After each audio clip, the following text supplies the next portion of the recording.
evening and welcome to the RTD's English News. The top stories of this 9 December 2050 are: the head of state participate to this important event.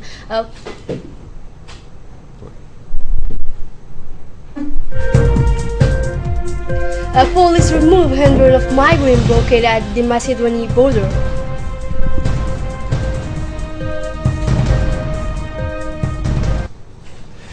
The International Day of Fight Against Corruption was celebrated this morning for the first time within the presence of the President of the Republic, Ismail Omar Guelleh, the Prime Minister, Mr. Abdul Qadir Kamil Mohammed, and the Chairman of the Parliament, Mr. Mohammed Ali Mohammed, and the members of the government, of which the Minister of Justice, Ali Farah Assowe, the High Civilian Representative, and military members of the new Independent National Commission for the Fight Against Corruption.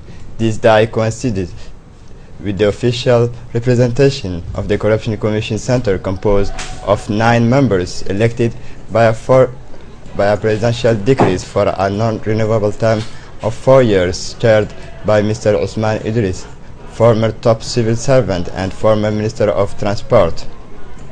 This day has been the opportunity to uplift the new commission to fight corruption, which will start its activity and will have the task of combating corruption, but also to prevent corruption. They will have to eradicate all forms of corruption, as well as the strengthening of the legal administrative. This commission will be responsible for receiving the statements of heritage and many others, that is, from head to toe. They will supervise senior officers, directors, accounting officers, heads of projects, the tourism officers, and recipients of public expenditure. The Commission can request to any other public agent to carry out the declaration of heritage. They work also in collaboration with the international agency. Upon his arrival at the People's Palace, the President was greeted by the Prime Minister, Mr. Abdul Qadir Kamil Mohammed, the Minister of Justice, Mr. Ali Farah Assowe, the President of the new Independent Corruption Commission, Mr. Usman Idris. The President was also greeted by 4 groups at entry to ceremony room. This long ceremony was punctuated with cultural activities in the form of sketch and song revolving around the theme of corruption.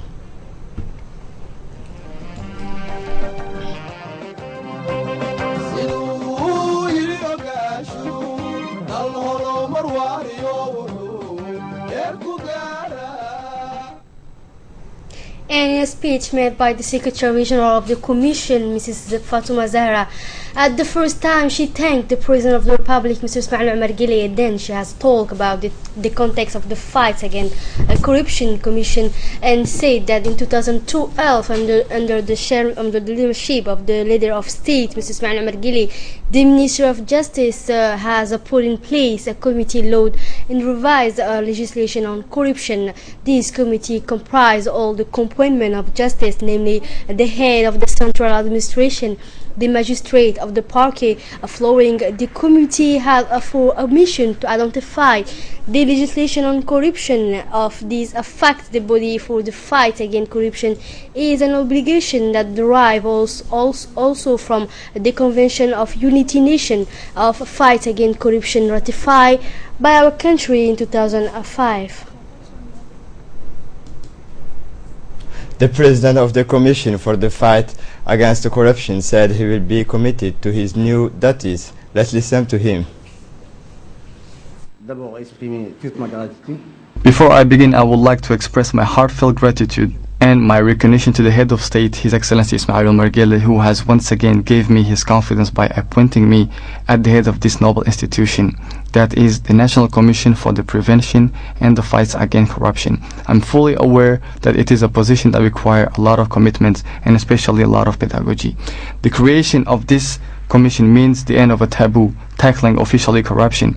I believe that we are finally ready to tackle this scourge, which is an obstacle to the proper and the well-functioning of the nation, making useless action of the administration, harm the investments, increase the budget deficit of the state. It's a risk to maintain the country in poverty and underdevelopment for a long time.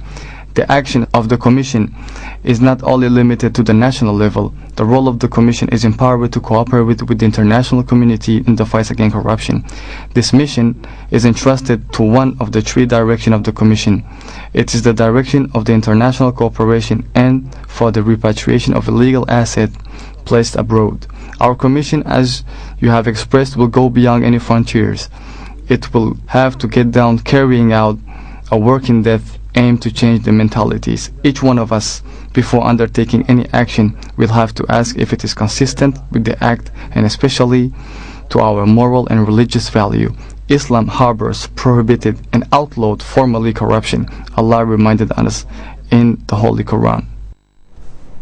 As all as the world, corruption undermines the moral health and economic of a state of law, has announced the Minister of Justice, Mr. Ali Farah Hassoui, in his speech. Let's listen to him. L'Assemblée générale de l'Organisation des Nations Unies a déclaré le 9 décembre Journée internationale de la lutte contre la corruption. The General Assembly of the United Nations has declared the 9th of December the International Day for Fight Against Corruption. The theme of this year is Let's Break the Chain of Corruption. Mr. President of the Republic, we are very much honored by your presence here today in the view of your agenda support, which I thank you in advance because I know your desire to combat the scourge of corruption. Corruption is as old as the world and through the age and time. There has always been corruptors and corrupted. Both are criminals and endanger seriously the moral health and the economy of the state of law. Unfortunately, yes, corruption also exists in Djibouti. Discourse in favor has no place to be at this very moment. Our country, like the other state, cannot boast or be immune. Today we are gathered to celebrate the advance of the National Independent Commission for the Prevention and the Fight Against Corruption. All your past actions, Mr. President of the Republic, demonstrate the renewed commitment to the country which you assume and make sure of, and the responsibility of the public assets, and among others. The Commission is a new answer to the rising sensitivity of our fellow citizens. The Act of July 2013, who creates the incorporated in its disposition criminal penalties in case of corruption, proved, including the confiscations of the product results from illicit enrichment. The ratification of the United Nations Convention Against Corruption gives an obligation to the signatory state to integrate to the national legislation the provision sanctioning more severely any act of corruption. These major reforms of our nation's healthy future is the voice and the strong desire of the governments under the leadership of the head of state, His Excellency Ismail Omar Guelleh. The President of the Republic, Ismail Omar Guelleh, has stated that actions must be developed in the war against corruption. Let's listen with more details to the head of state. C'est un grand plaisir pour moi d'être présent parmi vous pour cette journée internationale dédiée à la lutte contre la corruption. It is a great pleasure for me to be here with you for this International Day dedicated to the fight against corruption. Mr. Minister of Justice, I have responded willingly to your invitation because in my capacity of the First Magistrate of the Republic, I'm very sensitive to the problem of corruption and particularly the damage and the devastation it can cause to our society. Those who have preceded me in this forum have with reasons emphasized the permanence of this phenomenon beyond space and time. In fact, no country, no regime throughout the world are vaccinated against this scourge. No institution of human origin can be permanently free from corruption. Only in our continent, experts estimate at 20% of the GDP a shortfall of the public power. This observation, ladies and gentlemen, we must do it, not to make up for custom clearance and putting into perspective the corruption in our country, nor for us to range behind the fatality of this scourge on the pretext of its universality. But once we have found that this vice is visceral to the human condition, it is incumbent upon us to work together in order to find ways to protect ourselves from it, and if nothing is done, prevent it. To contain or to deal with the risk that awaits us is immeasurable. Corruption can contaminate the sphere of our society and transform into a deadly epidemic for our republic. States, republic and empires have crumbled in the past, lack of having been able to fight effectively corruption. So yes, corruption exists among us. It's a factual reality, certainly like any reality which operates outside the law. It is difficult to quantify and to perceive objectively, but we have a lot of indicators and factors who enlighten us on this degree and its nature. Moreover, it is for this reason that the government put in place instruments and devices to fight this scourge. The Commission for the Fight Against Corruption that we created recently is part of the panoply of measurements. I will come back in a moment on its usefulness. Before, I would like, ladies and gentlemen, draw your attention to the concept of corruption itself and its involvement. Do not forget, first of all, that even if corruption has many faces, it is in all cases a crime that our legislation provides the legal penalties and to punish severely. Our justice must be an example to deal harshly with the greatest severity, not only in the context of suppressing, but almost in the objective of discouraging and showing that the Republic does not compromise with any kind of these practices. We must fight upstream and deploy devices to undercut any hint of corruption. That is what we have done, for example, when we have made compulsory competition for the recruitment in the public service. In the same way, we have put in place the Chamber of Auditors to ensure the measures of public finance does not evaporate in the accounting record.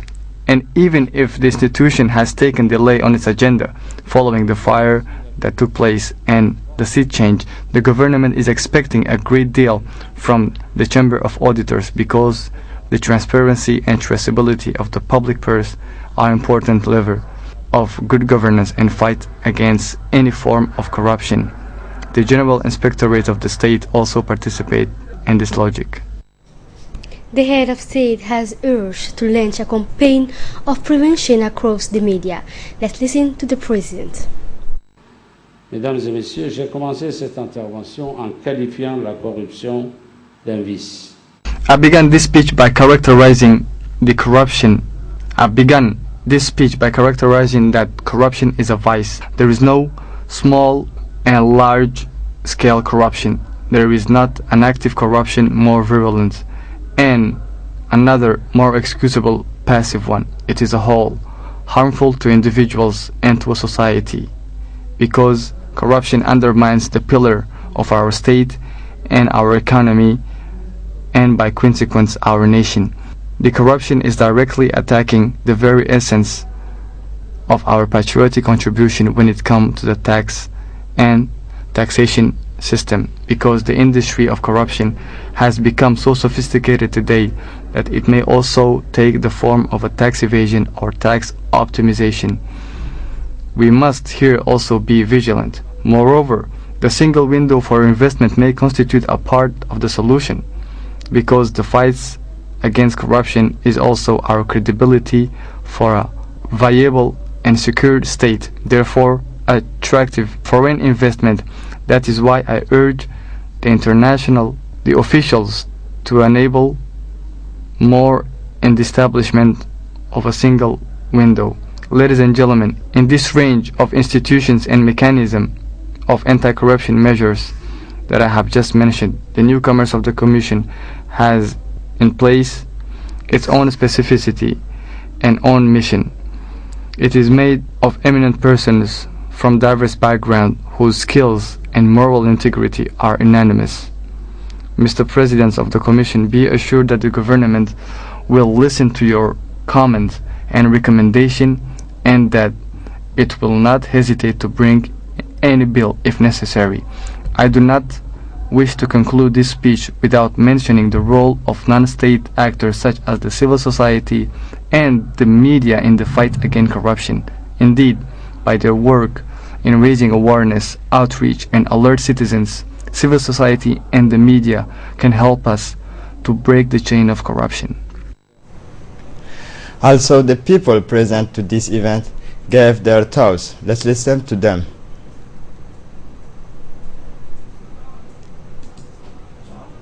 Still on the national news, in the context of their working visit to Djibouti, the Japanese senator went to their honors this morning. Upon their arrival, the delegation was greeted by the executive secretary of the honors, Mr.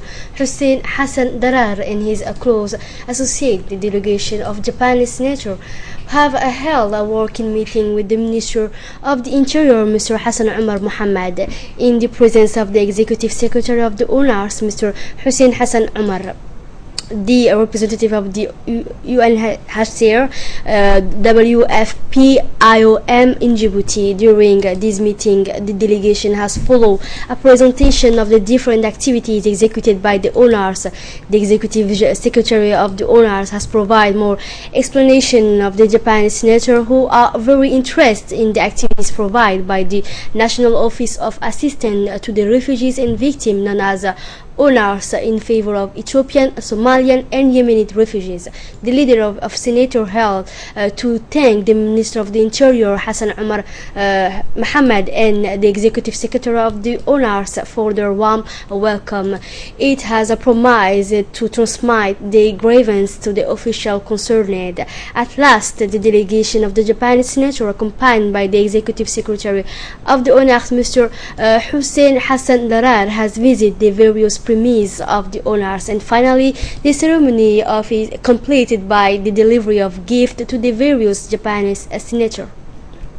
In his speech, the Minister of Interior stated that the establishment of assistance to refugees was in response to the mass influx of refugees, since it is to always revere for the assistance to the protection and the well-being of the refugee, and the honors is sparing no efforts to help these refugees. We hosted more than 25,000 refugees composed of population outcome of bordering countries such as Ethiopia, Somalia, Eritrea and Yemen. The honors for coordinating the whole humanitarian action is in the title of his official mandate, in collaboration with the whole agencies such as UNHCR, World Food Programme and International Organization for Migration, said the minister. I would like to also highlight the work and the collaboration of Japan, which has spared no effort to support the republican institutions of our country, such as the honors, the Djiboutian Coast Guard, the Port of Djibouti and others. The link of friendship exists between our two countries have always been fruitful. I thank you to be here in Djibouti, and in particularly at the headquarters of the honors. The Hill Battalion, known as Hill Walal, which operate to maintain peace in the Hirwan region under the auspices of AMISOM, were warmly thanked by the people of Hirwan, according to the information from our correspondent in Somalia and the Hirwan region. The population of Hirwan especially appreciate the service under coverage in maintaining peace in that region. Beledweyne town, the capital of the region, has gradually caused his breath in his daily activities, as he wandering women, young and men in the street of the city were read on the face the joys, peace and the well-being recovering. It is in this perspective, in view of concrete results, the authorities, the NGO and the civil society has organized a Thanksgiving ceremony and recognition of the effort of the Republic of Djibouti, and primarily the President of the Republic, Mr. Ismail Omar Guelleh, which is full effort for peace, security in Somalia. A speaker at this Thanksgiving ceremony all recognized the value of Djiboutian soldiers, encouraged with AMISOM, made them qualified Somalia, and moreover they did not fail to congratulate the President Ismail Omar Guelleh and his party for his deportation as a candidate for the presidential of 2016. Yesterday evening at the Campus Key Hotel has been celebrating the birth of the new National Society, Oil Djibouti. Members of the government, of the ambassador, of the customer, as well as the shareholder of National Oil Djibouti were present at this ceremony. Remember that this recent serving continuously a regional entity is strictly important in the petroleum sector. He said that this would be a battle because oil business in the country at that moment was dominated by multinational enterprises. Some have been produced. 4 growth slowed down. Today, the national oil Ethiopia is the oil company number 1 in the country and controls more than 14% of market share. The CEO of National Oil of Djibouti has said enthusiastic by the far-sighted vision of His Excellency Mr. Ismail Omar Guelleh, as well as the strategic importance of Djibouti in terms of integration of their business as both horizontally and vertically. And now let's move on to the regional level. China and Ethiopia on Monday adopt a mutual visa-free policy for diplomatic and service passport holder entering the other border. Let's see with more detail. China and Ethiopia on Monday adopted a mutually visa-free policy for diplomatic and service passport holders entering the other borders. Starting from December, the 7 diplomatic or service passport shall be exempted from visa requirement for entry into, exit from, or transit through the territory of each other for a period of staying not exceeding 30 days. The new visa policy would facilitate exchange between Ethiopia and China after bilateral relations and cooperation have grown rapidly during the past decades. In Europe, Greek police on Wednesday loaded hundreds of migrants who have been stranded for 3 weeks at the Macedonian borders onto buses bound for Athens. A police official and narrators witnesses said ending their hopes of reaching northern Europe. Let's listen with more information. They have been stranded on the Greek-Macedonian borders for weeks hoping to reach northern Europe, but Greek police have today begun to remove them. The last image of the migrants were from last Sunday, showing the rising tension as hundreds of people demand to cross the borders. Some reports say journalists have been kept away from today's police operation. The migrants, mostly from Pakistan, Morocco and Iran, are expected to be taken to Athens on buses and then onto migration centers for processing.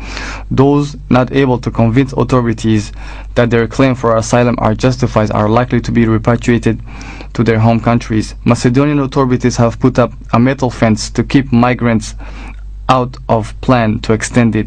Meanwhile, there is another migrant tragedy at sea, with the Greek Coast Guard recovering the bodies of 12 people, including 5 children. The kidnapping of captain and 4 crew, with 11 remaining on board. It is the first documented incident of its kind in almost a year, have been afraid. Report. A Polish cargo vessel crew kidnapped last month off the Nigerian coast have been freed. Everything ended happily. The sailors are safe and sound. We are glad that they are coming back to their families, said Poland Prime Minister. Pirates attacked the Cyprus registered Zafir cargo vessel at the end of November and kidnapped its captain and 4 crews. Polish Foreign Minister Witold Wakizowski thanked Nigerian authorities and the operator of the vessel, Euro Africa, for their cooperation in effort to free the crew. This is the end of the news. Thanks for being with us.